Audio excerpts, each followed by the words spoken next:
روزی سالی نو است، شروعی همه کار و حالی نو است.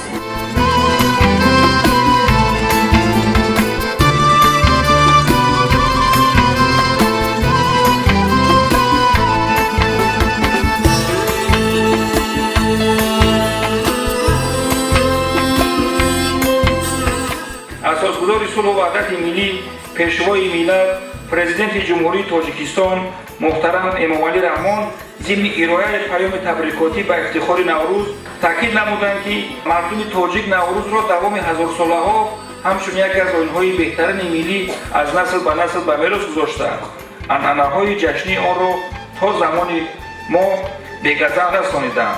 جهانی شدن نوروز ما وارثان این جشن باستانی را وادار می‌سازد که در برابر افتخار کردن از این آیین دیرینه برای این بعد احیا نمودن و رواج دادن سنت‌های اخلاقی و معنوی و فرهنگی آن بیشتر کوشش نماییم.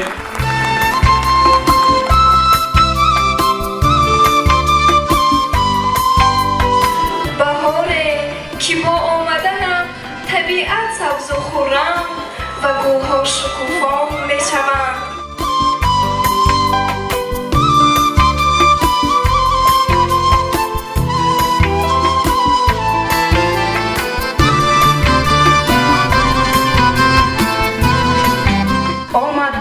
نازنین صحرا سراسر فوجگو، دامان باغ و کوه‌ها شد شعله‌زاری موجگو.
Bajón,